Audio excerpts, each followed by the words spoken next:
Ladies and gentlemen, I am extremely excited to welcome you back to the FootballScoop Podcast. Week 1 reaction. Even though Week 1 is still ongoing, it's Sunday and we have college football. Deion Sanders kicking off right this minute as we record this thing. We got LSU, Florida State tonight. Tomorrow we got Clemson, Georgia Tech. It's all happening. It's been absolutely unbelievable, incredible. We could start with Thursday and Friday because they were unbelievable, but I'm going to start with last night because John Brice, who's with me. John Brice, Zach Barnett, college football experts. Gentlemen, great to have you. John Brice last night was in the Horseshoe, Ohio State, Notre Dame. It was a football game. It was a big football game. The environment had to have been incredible. John Brice, set the scene for me. Tell me about your experience in the shoe. Well, to give you an idea of the anticipation of this game, I headed into the stadium from about 6.5 miles away at 3 o'clock, 4.5 hours before kickoff. And I got parked from that 6.5 mile jaunt at 4:20. So it took me 80 minutes right off the bat to go approximately 6 miles, maybe 6.2, not even 6.5. But the place was already a zoo. It was madness. My wife, Jessica, and our friend Allie and her mother, they had all gone down to game day yesterday morning. It was already starting to percolate at that time. Folks had been on campus overnight to camp out because game day opened the gates to the pit there at 5 a.m. And it just started all day long. It continued all day long. There was some rain off and on, but it held off throughout the game. And it really was an electric atmosphere. And I've been on some sidelines at Sanford Stadium and the Big Ten championship game and SEC championship games in Tuscaloosa. Last night was bonkers when you're talking like LeBron James, Maverick Carter, Jason Tatum, Andre Iguodala, Jerome Bettis. You're talking Ezekiel Elliott. I was right next to Ezekiel Elliott while he's sitting there picking up a football as Ohio State's going through its early warm-ups. He was trying to get Brian Hartline to play catch with him.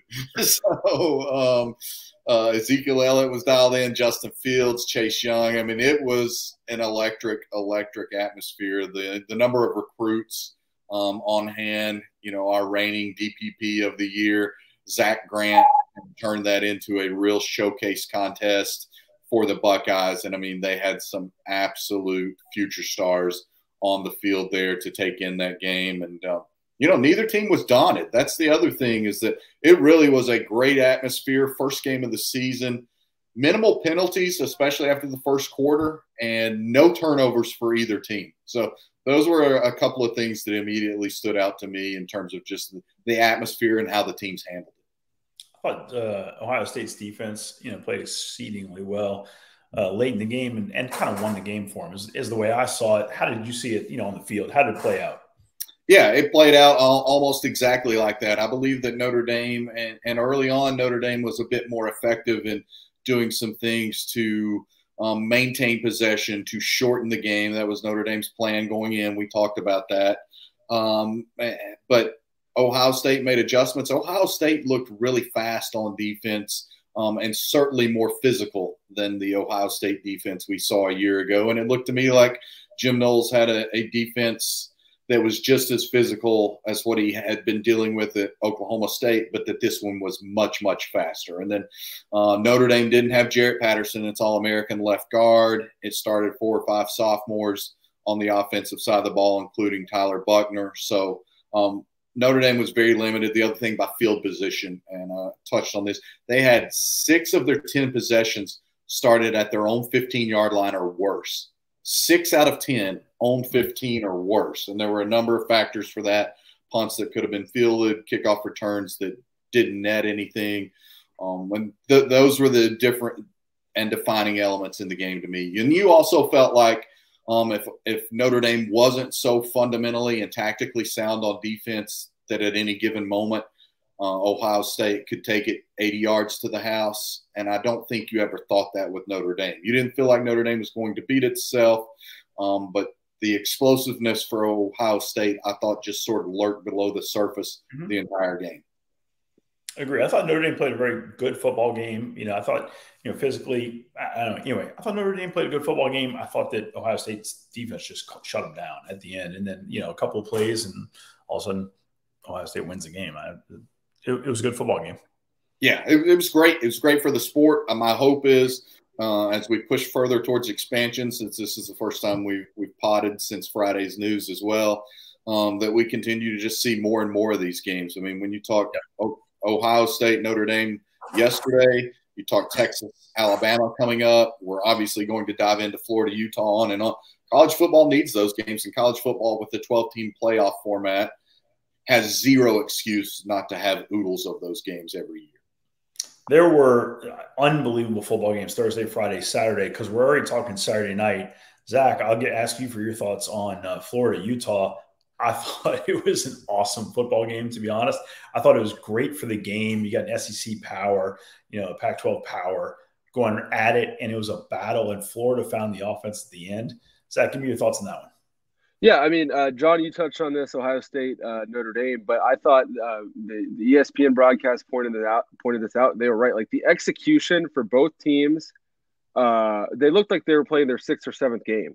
Yep. I mean, both teams were doing what they wanted to do offensively, and I don't think either defense really played bad. Like, Anthony Richardson at Florida obviously had his coming out party, that 2-point play, which really probably won the game for him. Really did won the game for him, whereas he just improvised a fake jump pass, like, just out of nowhere. And that I think they had that 4th and 3 where Utah wins the game if they stop him and Richardson picks it up with his legs. Like, it was one of those games where it was going to be whoever has the ball last wins the game. And obviously Utah had the ball last and didn't win the game because Florida, I mean, Cam Rising, unfortunately for him, made a bad decision throwing late over the middle, but Florida's defense went out and made a play when they had to make a play. But, I mean, Utah in the second half to go into the swamp, guys were puking. They didn't punt once. I think they went at least 69 yards every single time. They were moving the ball up and down the field, ran the ball really, really well, but unfortunately got shut out inside the 5-yard line or inside the 10 two separate times. And that was obviously the difference. I'd love to go back and look because Utah, I think they had like 29 seconds left once they had that 1st and goal, and Florida's front was gassed.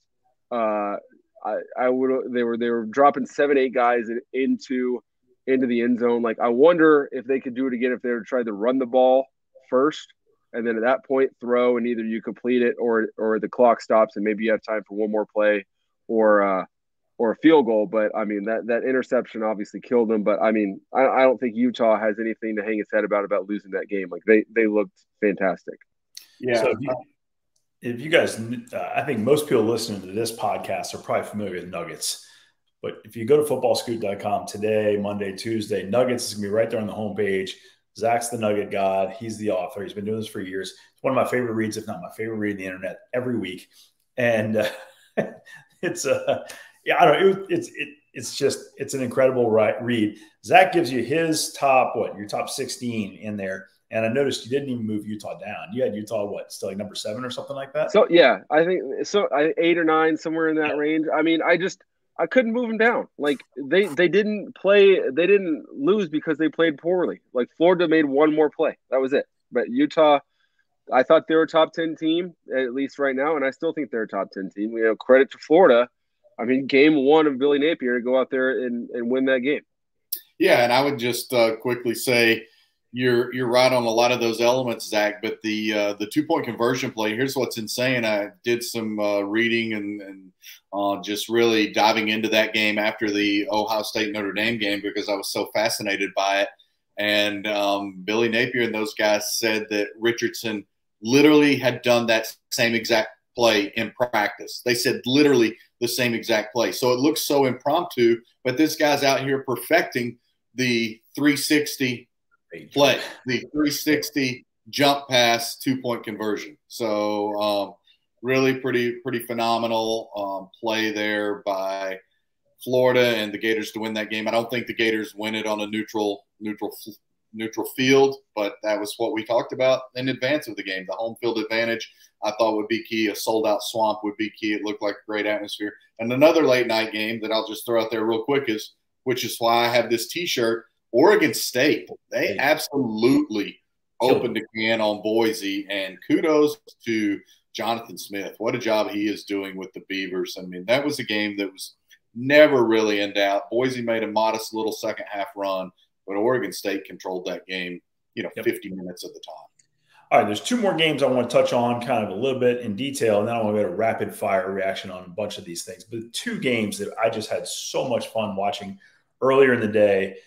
We started with North Carolina at App State, and then Houston versus UTSA. Unbelievable football games, highly entertaining, some great calls, some great execution, some unfortunate things that just didn't happen. The poor kid for App. Gosh, I didn't even talk about East Carolina, North Carolina State. That poor kicker. Sweet. Dear goodness, I feel bad for him. All right, let's go back. App State, North Carolina. I was blown away by how well North Carolina's quarterback played. I thought their receivers were fantastic early on. North Carolina starts putting up points on points on points. And all of a sudden, App goes, hey, let's try and score and try and win this game in the fourth quarter. 6 touchdowns later, Kevin Barnett, their new offensive coordinator, I thought did an outstanding job.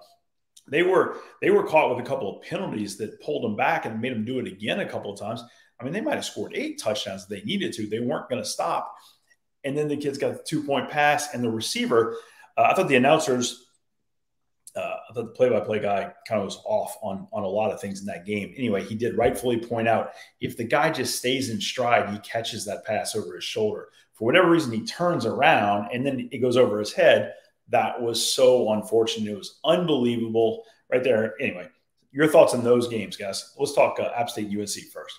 I mean, App State scored 40 points in the fourth quarter and lost the game. Like, it was 41-21 entering the fourth quarter. And App went for 2 to take the lead and then to tie the game twice within the game's final 31 seconds. Like, I'd love to know the last time that happened. Like, I mean, North Carolina's defense had no shot at stopping App at the end, and vice versa, obviously. I mean, the North Carolina touchdown, like, it's one of those yes, no when he – Exactly. Stop. Yes. I mean, they might have lost – they easily could have lost the game because he scored that touchdown. Like, the game's over if he falls down. I mean, Chase Brice made some incredible throws to get App back, in position to potentially tie the game. That 2-point play that you talked about, it's the only play I can think of that parallels that one is that one of those Cowboys Steelers Super Bowls in the 70s where Roger Staubach was throwing to Craig Smith. The dude was just wide open, and Roger took a little off of it and just hit him in the hands and dropped. Like, he was so wide open, neither the quarterback nor receiver really knew how to react because it was there. And, receiver starts backpedaling for some reason, miscommunication, and there's your game. Like, I mean, yep. Wow. I think App State scored its first 21 points in like 15 and a half minutes of the first half. I mean, their third touchdown came. App was on fire. Right. It was 21-7. They were up. So my point is, in the first quarter and in the fourth quarter, basically, App scored 61 points.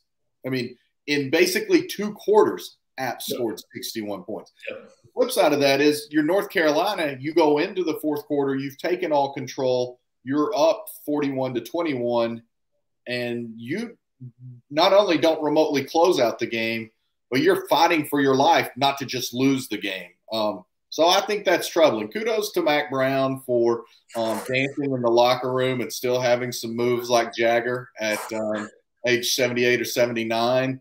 But I noticed we didn't see video of Gene Chizik dancing in the locker room because that was a flat out, awful performance. And Chizik had to have been embarrassed. Like, it just wasn't him. Yeah. And you touched on North Carolina quarterback. They didn't have Josh Downs yesterday, but Larry Porter, once again, looks like he's got some big-time running backs coming through for North Carolina. And those guys looked really, really good. A couple of different backs, really strong on the ground for the Heels. Curious to see how they continue to impress. They can't play shootouts every single week. No. We'll see. The quarterback was fun to watch. I'm excited about seeing that kid. He's a true freshman, right?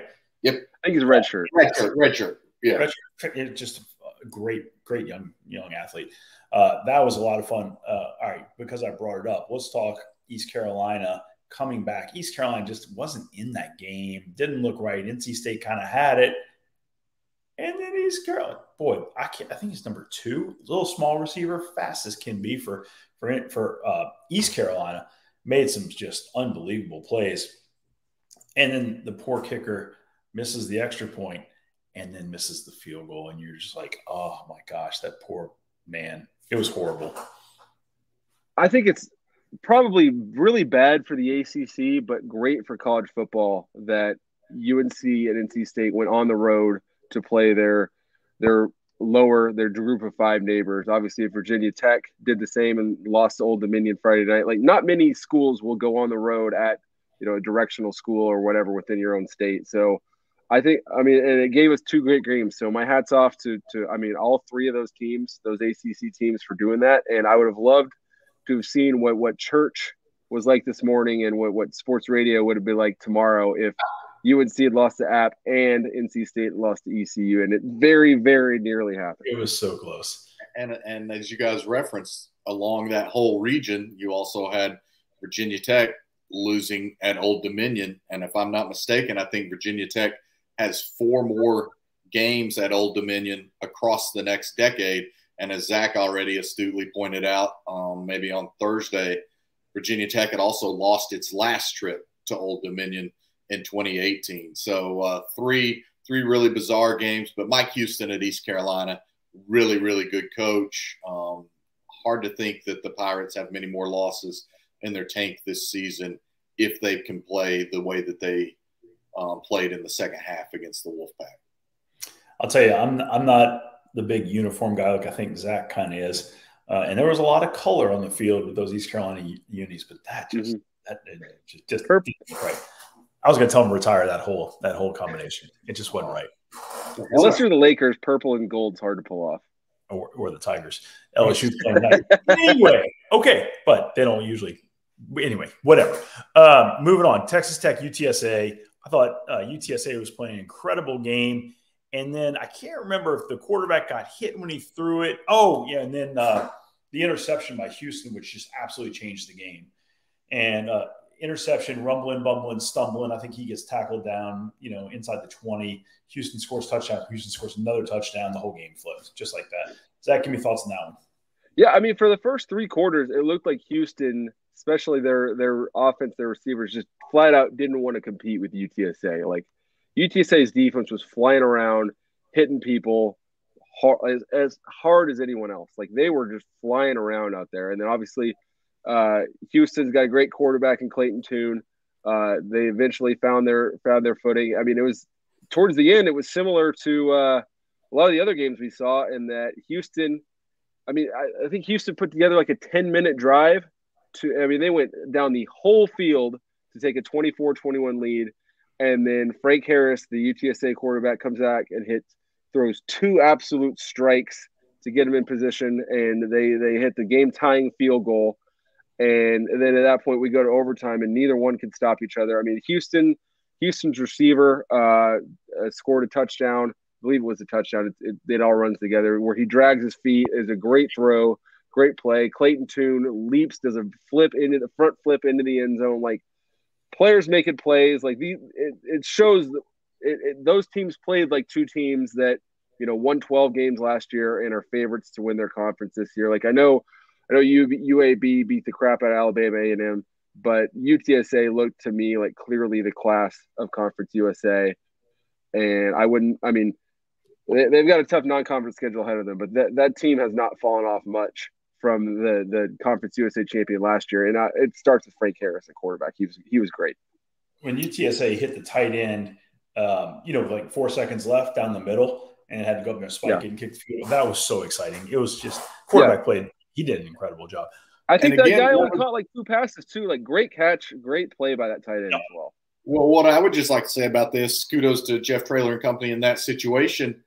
That's perfect execution in game 1. You cannot execute it any better with everything on the line than to get down and get it spiked with 4 seconds left and get the game-tying field goal and help send it into overtime. And the atmosphere, from what I could see, was really, really good. So it was neat. Obviously, you have more fans there with Houston fans also coming up, but really, really neat to see the atmosphere in that venue and see the way that San Antonio continues to support the Roadrunners program.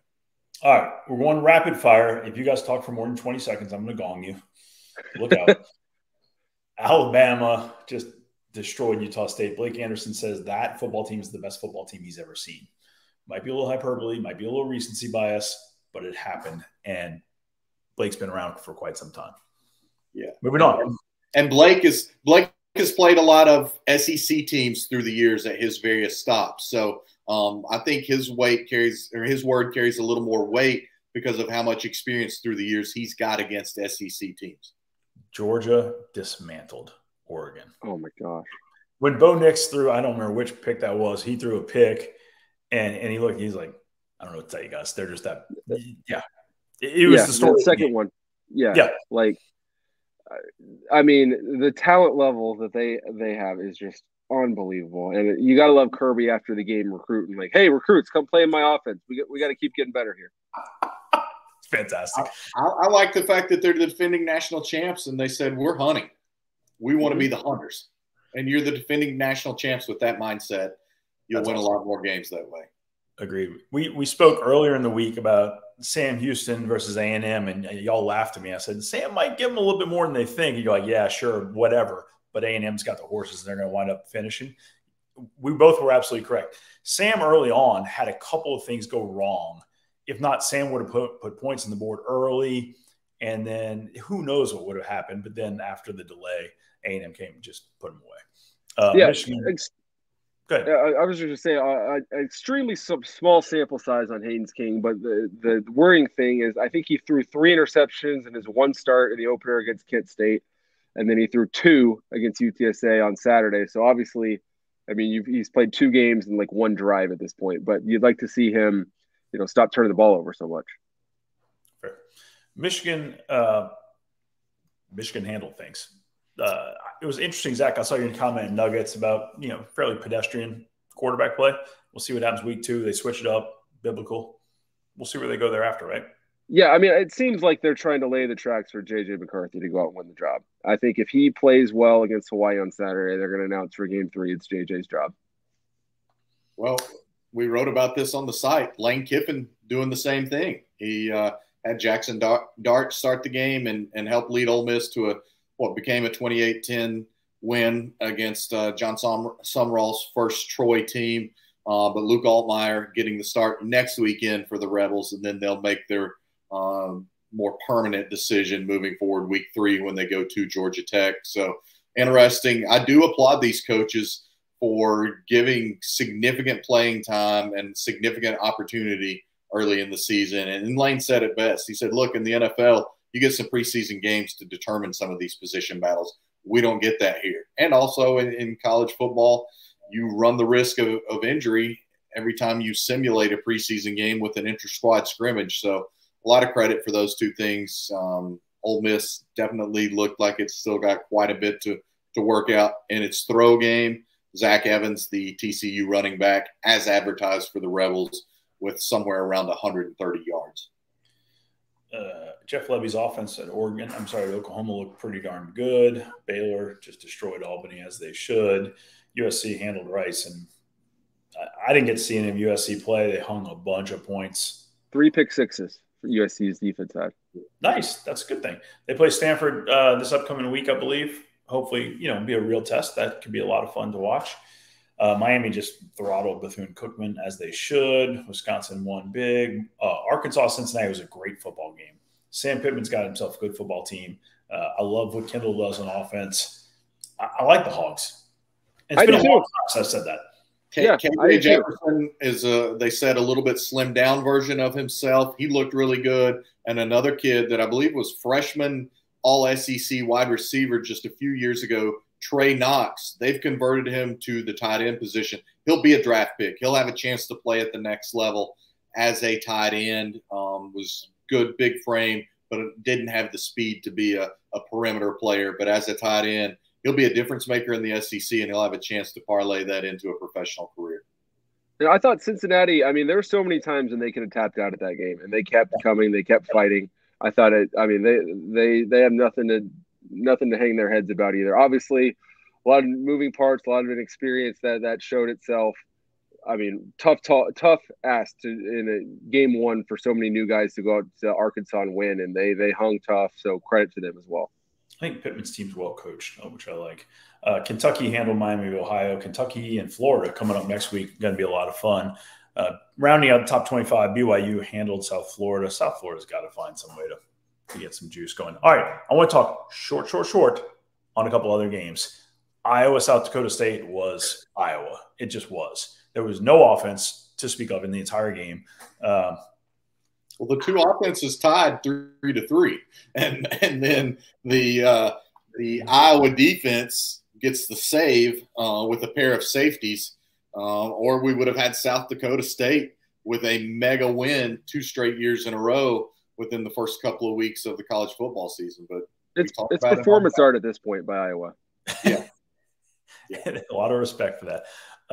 Rutgers came back to beat Boston College. I didn't see any of the game, but I know it kind of swung at the end. BC was up, and then what happened? Anybody know? Rutgers put together a really long drive. I think Rutgers – I mean, I didn't see much of the game, but from what I went back and studied, it looked like Rutgers came out and won the game more than the BC lost it.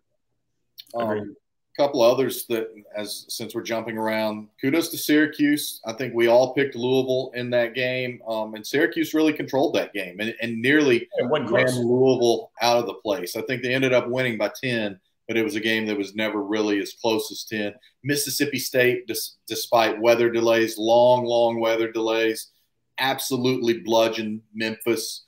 Key season for those Memphis Tigers and that staff. And after they got a controversial upset against the Bulldogs last year, Mississippi State had none of that.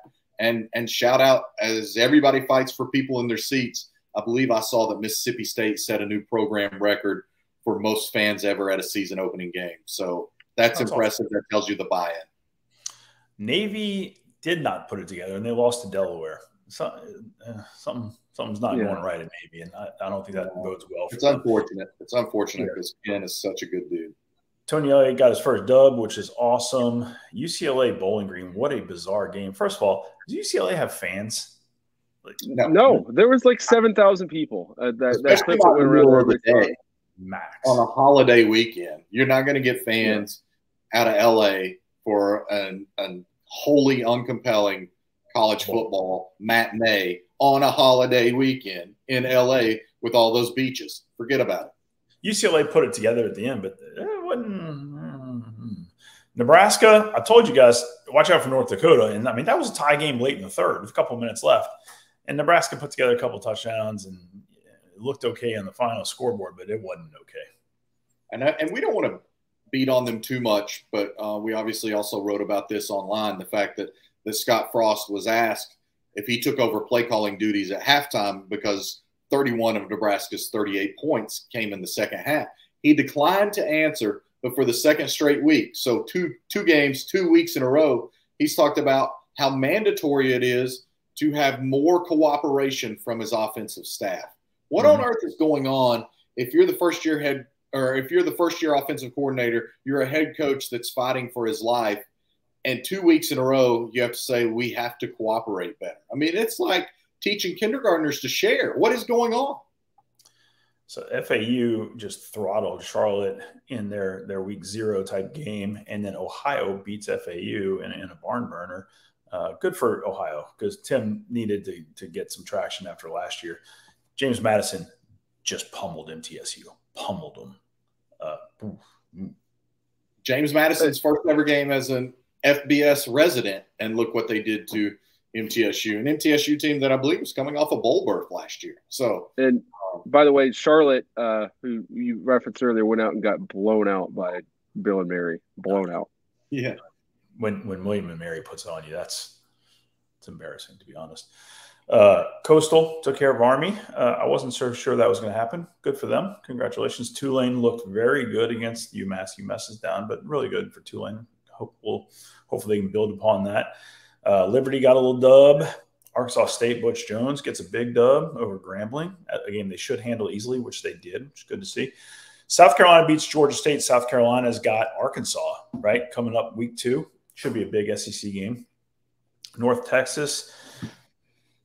Losing. They had a good crowd there. SMU is their rival. I'm putting air quotes because SMU doesn't consider UNC a rival, and what good reason. I mean, they 48-10. ugly.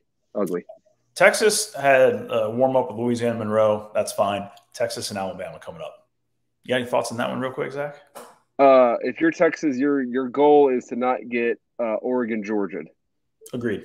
Absolutely agree. You got to play well, but don't let that happen.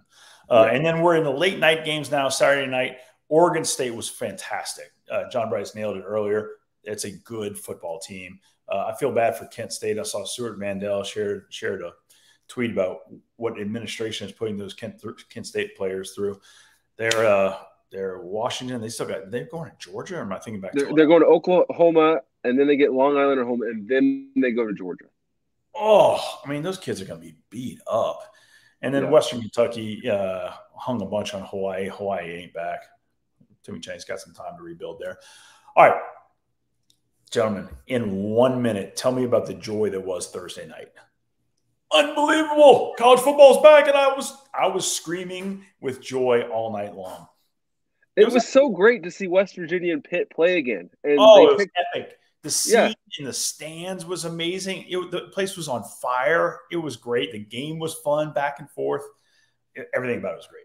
When you put two schools that are close together, that have history, that don't like each other on the same field, good things happen. And it seems like we're moving away from that in some respects, and it's sad. But I was grateful, so grateful that they played that game, and then they played it on Thursday night. It was a perfect decision by all involved. Yeah, I was fired up to see Tennessee. Tennessee looks fantastic. I think Tennessee is going to be really good.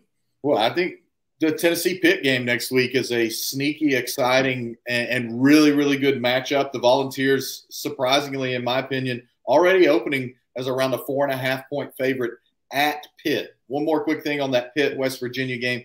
The largest sports crowd in the history of the city of Pittsburgh for that backyard brawl. That's awesome. This continues to be the absolute weekend that college football really needed after the COVID year and ratings being down, attendance being down a year ago. This is a big, big start to a season, a critical season for college football, and we get the rest of the afternoon and the evening for more of it because it's Dion and Willie in the Orange Blossom Classic right now. Tonight, it's Mike Norvell and Scott's family, Brian Kelly, and the LSU Tigers. I did hear that FSU had sold 30,000 tickets for that game, so it won't be a complete purple and gold out. It still will. 30,000? No way. Anyway, I can't believe you said Pitt, Tennessee is going to be a sneaky good game. It's going to be an incredible football game. I think Tennessee wins by 2 touchdowns, by the way. Yeah, but sneaky I don't disagree. You got to say sneaky good when you've got Texas – Alabama on the schedule next week, when you've got South Carolina, Arkansas, and I don't have the rest of the schedules in front of me. There's a bunch of good games next weekend, but don't sleep on that Tennessee game. And if Tennessee finds a way to win, and let's remember Narduzzi and company have sort of had Josh Heupel's number in recent years, winning in Knoxville last year, knocking him out at Central Florida before that. But if Tennessee can win, they're going to be undefeated, and so should Florida. Or Florida will have a great chance to also be undefeated to cap September with a meaningful Florida-Tennessee matchup for the first time in 6 years. So Purdue, Penn State was I thought, a really good, fun football game. Jeff Brom plays Jeff Brom ball, and he's going to throw these high-percentage passes, a lot of inside slants. You're just like, Jeff, run the ball, dude. Run the ball. Run the clock. Win the game. And Jeff Brom's mind, I'm throwing these high percentage passes. That's as good as a run. But run the damn clock, dude. They weren't high percentage passes, though. Like, it was a lot of one-on-one, like, seam routes and stuff. And they were throwing at Penn State's best corner. Consistently. Yeah, they threw way too much at Joey Porter Jr. That was – I don't mind the throwing, really, especially by that point you're at midfield. You think at least you'll flip the field and force them. And but, yeah, you picked on a guy that's a future NFL player. Yeah. All right, Friday night, Illinois, Indiana was so much fun to watch. It was good. Illinois is good, and Indiana found a way to sneak it out. I was fired up for Tom Allen. It was fun to watch. Football's back. The crowd was really into it. Yeah. The crowd didn't they didn't react like they were at an Indiana-Illinois game. They were really into it. I'll tell you, I'd say I'm not a uniform guy. I'm really not, but Illinois' uniforms were fresh that night. The orange was good. Yeah. Good talk, man. Appreciate that no one else agrees with me, and that's okay. College football's back. It's awesome. Tonight we've got LSU, Florida State. Should be great fun. Deion Sanders playing now. Tomorrow night we got Clemson, Georgia Tech. We got it all. I mean, there are like 7 or 8 really good football games week 2. I'm already excited about. Golly, it feels good to be back, gentlemen. I agree. Amen. Football Scoop Podcast, footballscoop.com. Hit us up. Have some fun. Rate us, subscribe, like, all those great things. Enjoy your Sunday, everybody. Thanks.